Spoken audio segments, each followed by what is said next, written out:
বিএনপির একজন কর্মী হিসাবে আমি বিশ্বাস করি রাজনীতির মূল উদ্দেশ্য কেবল ক্ষমতায়ন নয়, বরং রাষ্ট্রীয় উন্নয়ন এবং জনগণের অভিপ্রায়ের বহিঃপ্রকাশ এর একটি অবিচ্ছেদ্য অংশ। তবে আমি বিশ্বাস করি ভিন্ন ভিন্ন রাজনৈতিক ধারার মাঝেও বৃহত্তর পরিসরে আমাদের সবার মাঝে একটি বিষয় আদর্শিক ঐক্যমত রয়েছে, আর সেই বিষয়টি হলো একটি গণতান্ত্রিক বাংলাদেশ প্রতিষ্ঠা। আমরা সবাই এমন একটি দেশ গড়তে চাই যেখানে আর কখনো ফ্যাসিবাদ বা স্বৈরাচার মাথাচাড়া দিয়ে উঠবে না বা উঠতে পারবে না। আমরা সবাই একটি স্বাধীন ও সার্বভৌম বাংলাদেশ চাই, যেখানে জনগণের অধিকার ও স্বাধীনতা কেউ কেড়ে নেবে না। আমরা সবাই একটি নিরাপদ ও সুরক্ষিত বাংলাদেশ চাই, যেখানে গণ আকাঙ্ক্ষার প্রতিফলন ঘটবে। নির্বাচিত ও জবাবদিহিমূলক সরকার নিশ্চিত করবে জনগণের মালিকানা ও অংশীদারিত্ব। উপস্থিত সুধীবৃন্দ, ফ্যাসিবাদের সময় আমরা তথাকথিত উন্নয়নের রাজনীতি দেখেছি, কিন্তু পতিত সেই রাজনীতির ভিত্তি ছিল দুর্নীতি, দুঃশাসন ও দুর্বৃত্তায়ন। অন্যদিকে জনগণের ভোটে বিএনপি যদি সরকার গঠন করে, আপনারা দেখতে পাবেন আমাদের 31 দফার আলোকে জনগণের ক্ষমতায়ন ও অংশীদারিত্বের রাজনীতি। আমাদের রাষ্ট্র পরিচালনার ভিত্তি হবে rule of law, human rights and freedom of expression. আমরা মনে করি একটি দেশে নির্বাচিত সরকারের প্রথম কাজ হচ্ছে রাষ্ট্রকে নিয়মতান্ত্রিক উপায়ে পরিচালনা করা, যেন রুলস বেসড অর্ডার ঠিক থাকে।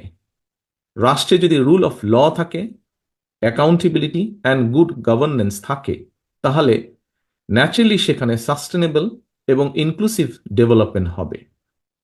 আওয়ামী লীগের মতন পরিবারতন্ত্র বা অলিগার্কি তৈরি হবে না।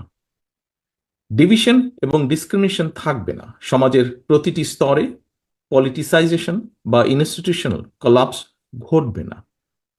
আমরা যদি একটি রুল বেসড রাষ্ট্র কাঠামো নিয়ে আসতে পারি, সারা পৃথিবী থেকে প্রাইভেট ইনভেস্টমেন্ট এবং প্রাইভেট ক্যাপিটাল নিজ গতিতেই বাংলাদেশে আসবে।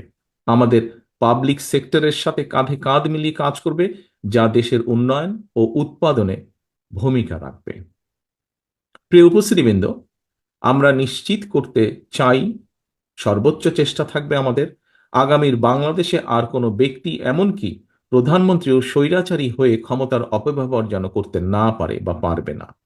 রাষ্ট্রের সর্বোচ্চ পর্যায় থেকে শুরু করে সরকারের প্রতিটি লেভেলে চেষ্টা করা হবে নিশ্চিত করতে কেউ জবাবদিহিতার ঊর্ধ্বে নয়, কেউ আইনের ঊর্ধ্বে নয়।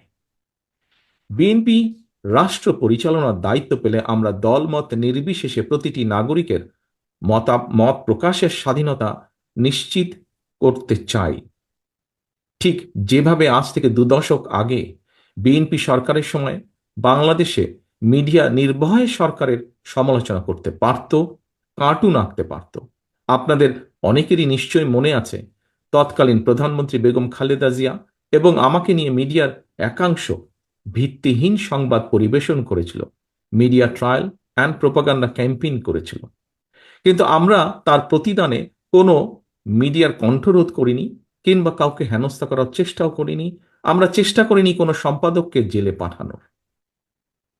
গত 16 বছরে আমার নিজের, আমার দলের এবং গণতন্ত্রের পক্ষে শক্তি তথা আপনাদের অনেকের freedom of speech, freedom of expression and freedom of association সম্পূর্ণভাবে হরণ করা হয়েছিল। সে উপলব্ধিকে ধারণ করে আমরা all citizens including human rights activist, social influencers and জার্নালিস্টদের মতামত প্রকাশের স্বাধীনতা নিশ্চিত করার সর্বোচ্চ চেষ্টা করব ইনশাল্লাহ। আমাদের লক্ষ্য এমন একটি রাষ্ট্র কাঠামো গড়ে তোলা যেখানে ইউটিউব, ফেসবুক এবং আদার অনলাইন প্ল্যাটফর্মে নিজেদের ভাবনা প্রকাশের কারণে কিংবা প্রধানমন্ত্রী সহ গুরুত্বপূর্ণ ব্যক্তিদের বিষয় মন্তব্যের দায়ে কাউকে যেন হেনস্থা করা না হয়। সত্য গোপন করতে main stream and social media যেন বাধ্য না থাকে, তেমনি মিথ্যা তথ্য দিয়ে সেটি প্রচারেও সরকার কাউকে চাপ দেবে না।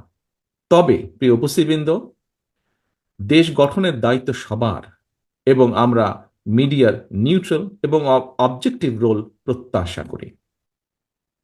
Extrajudicial killing, enforced disappearance, excessive use of force, politically motivated trial, mass arrest without warrant, and gross human rights violationের যে ভয়ের সংস্কৃতি গত ১৬ বছরে গড়ে উঠেছিল, জনগণের ভোটে নির্বাচিত বিএনপি সরকারের সর্বোচ্চ চেষ্টা থাকবে সেটি নির্মূল করার জন্য।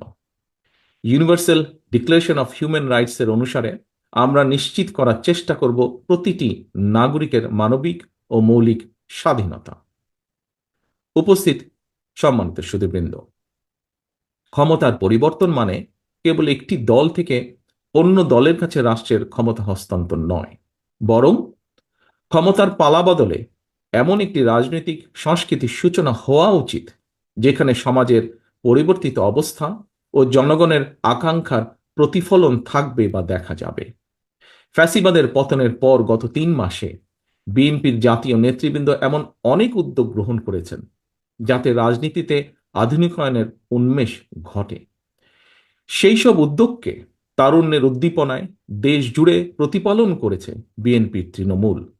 ফলে আপনারা দেখেছেন অতীতের মতোই কিভাবে বিএনপির নেতাকর্মীরা বন্যার সময় সর্বোচ্চ সাংগঠনিক শক্তি ও সাহায্য নিয়ে জনগণের পাশে দাঁড়িয়েছে, গণ অভ্যুত্থানে শহীদ ও আহত পরিবারগুলোকে আন্তরিক সহায়তা প্রদানের চেষ্টা করেছে, জনদুর্ভোগ এড়াতে মোটরসাইকেল বহর বা শোভাযাত্রা থেকে নিজেদের বিরত রেখেছে বা রাখার চেষ্টা করছে, পলিটিক্যাল প্রোগ্রাম শেষে অত্র স্থান ক্লিন এবং টাইডি রাখার চেষ্টা করছে, নগরের দেওয়াল থেকে ব্যানার এবং পোস্টারগুলো অপসারণ করছে বা করার চেষ্টা করছে, ত্বরান্বিত করার চেষ্টা করছে জনসম্পৃক্ত এবং সমাজ বান্ধব রাজনীতিকে। আপনাদের নিশ্চয়ই মনে আছে শেখ হাসিনার ১৬ বছরের শাসনামলে আওয়ামী লীগের নেতাকর্মীরা সীমাহীন খুন, হামলা, ধর্ষণ ও চাঁদাবাজির মতন অপরাধে জড়িয়ে পড়লেও দলীয়ভাবে তাদের শাস্তি দেবার কোনো ইতিহাস নেই বললেই চলে। সাম্প্রতিক ঘটনাবলী থেকে দেখা যায় ১৫০০-এরও অধিক গণতান্ত্রিক মানুষকে গণ অভ্যুত্থানে হত্যা করার পরেও আওয়ামী লীগের কোনো নেতার কোনো অনুতাপ, অনুশোচনা বা আত্মসমালোচনার নজির নেই। অপরদিকে আমরা সবাই জানি বিএনপির ৬০ লক্ষ নেতাকর্মীর বিরুদ্ধে মিথ্যা মামলা রয়েছে, সেই সময় দেওয়া হয়েছে। তারপরেও এত বিশাল সংগঠনের নাম ব্যবহার করে কেউ বিচ্ছিন্নভাবে কোনো অপরাধে জড়িত হলে তা জানা মাত্রই আমরা দ্রুত সাংগঠনিক ব্যবস্থা গ্রহণ করেছি। ৫ই আগস্টের পরে দেশে ল অ্যান্ড অর্ডার সিচুয়েশন ভেঙে পড়েছিল, ছিল পুলিশের অনুপস্থিতি। সেই সময় দলীয়ভাবে বিএনপি সাধারণ মানুষের পাশে দাঁড়িয়েছে, দেশকে আগলে রাখার চেষ্টা করেছে, নিশ্চিত করার চেষ্টা করেছে জননিরাপত্তা এবং রাষ্ট্রের স্থিতিশীলতা, প্রতিহিংসার রাজনীতিতে না জড়িয়ে সহিংসতাকে প্রতিহত করেছে এবং সহ অবস্থান নিশ্চিত করেছে। প্রিয় উপস্থিতিবৃন্দ, ফ্যাসিবাদের দোসরদের ঠেকাতে পুজোর সময় বিএনপির নেতাকর্মীরা মন্দির ও উপাসনালয় পাহারা দিয়ে হিন্দু, খ্রিস্টান, বৌদ্ধ সহ সকল মানুষের সুরক্ষায় পাশে দাঁড়িয়েছে। ধর্ম, বর্ণ কিংবা ভৌগোলিক আদর্শ অবস্থানে নির্বিশেষে প্রত্যেক নাগরিক যেন তার ধর্মীয়, রাজনৈতিক, সাংস্কৃতিক ও সামাজিক অধিকার বিনা বাধায় উপভোগ করতে পারে, সেই লক্ষ্যেই মুক্তিযোদ্ধারা লাখো প্রাণের বিনিময় বাংলাদেশ স্বাধীন করেছিলেন। তাই স্বাধীন বাংলাদেশেও তথাকথিত সংখ্যালঘু হিসাবে আমরা কাউকেই বিবেচনা করি না। প্রতিটি নাগরিকের সমান অধিকার ও নিরাপত্তা নিশ্চিত করাই বিএনপির নীতি। এই বাংলাদেশি জাতীয়তাবাদের আদর্শই বিএনপির রাজনীতি। আমরা বিশ্বাস করি ধর্ম, দল ও মত যার যার, তবে অবশ্যই রাষ্ট্র সবার। সম্মানিত অতিথিবৃন্দ, আজ আমরা ৩১ দফার আলোকে যে আলোচনা এখানে করেছি তা নতুনভাবে সংজ্ঞায়িত করবে বাংলাদেশের আর্থ সামাজিক উন্নয়নকে, আকাঙ্ক্ষার আলো দেখাবে পরিবর্তনকামী গণমানুষকে। রাষ্ট্র কাঠামো মেরামতের এই রূপরেখা তৈরি হয়েছে শহীদ রাষ্ট্রপতি জিয়াউর রহমানের ১৯ দফা, দেশনেত্রী বেগম খালেদা জিয়ার ভিশন 2030, বিএনপির জনসম্পৃক্ততা এবং রাজনৈতিক অভিজ্ঞতার আলোকে প্রথমে প্রদত্ত ২৭ দফার উপর ভিত্তি করে, যা পরবর্তীতে যুগপৎ গণতান্ত্রিক আন্দোলনের শরিক সকল রাজনৈতিক দলের ঐক্য মতে ৩১ দফায় পরিণত হয়। বর্তমানে দেশে আলোচিত প্রায় সব সংস্কার প্রস্তাবই আমাদের এই ৩১ দফায় অন্তর্ভুক্ত রয়েছে।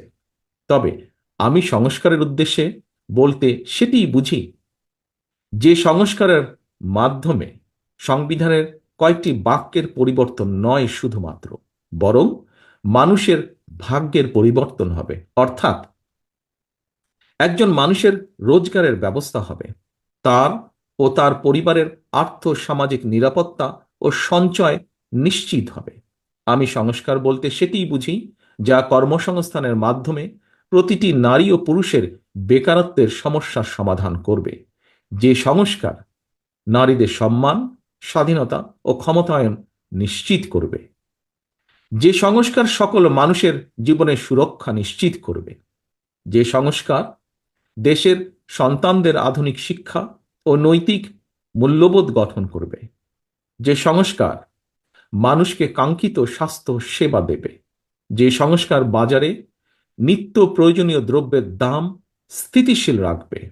আমি সংস্কার বলতে সেটিই বুঝি যা কৃষক, শ্রমিক সহ সকল কর্মজীবী মেহনতি মানুষের ন্যায্য ও প্রাপ্য মজুরি নিশ্চিত করবে। প্রিয় উপস্থিতিবৃন্দ, বাংলাদেশে স্বৈরাচারী ব্যবস্থা যেন আর পুনরাবৃত্তি না ঘটে সেটি নিশ্চিত করতে বিএনপি সংবিধানে এমন ব্যবস্থা রাখতে চায় যাতে কেউ পরপর দুবারের বেশি প্রধানমন্ত্রী হতে না পারে। আমরা আইন, বিচার ও নির্বাহী বিভাগের মধ্যে ক্ষমতার ভারসাম্য রাখতে চাই। রাষ্ট্র পরিচালনায় সমাজের জ্ঞানী গুণীদের প্রতিনিধিত্ব এবং অংশগ্রহণ নিশ্চিত করতে দ্বিকক্ষ বা বাইক্যামেরাল পার্লামেন্ট সিস্টেম প্রবর্তন করতে চাই। আমাদের লক্ষ্য তরুণ ও বেকারদের জন্য কর্মসংস্থান, আর কর্মসংস্থান না হওয়া পর্যন্ত যোগ্যতা অনুযায়ী বেকার ভাতা প্রবর্তন। আমরা নিশ্চিত করতে চাই সর্বস্তরে নারীর অংশগ্রহণ, তৃণমূলের ক্ষমতায়ন এবং আবারও ঐতিহাসিক খাল কাটা কর্মসূচির বাস্তবায়ন। Health care, education, agriculture, energy, climate and economy সব ক্ষেত্রে আমরা আনার চেষ্টা করতে চাই, আনতে চাই যুগোপযোগী আমূল পরিবর্তন, যেন তৈরি হয় স্কিলড হিউম্যান রিসোর্স, বৃদ্ধি পায় export oriented industries and national remittance, স্থাপিত হয় মেধাভিত্তিক রাষ্ট্র ব্যবস্থা।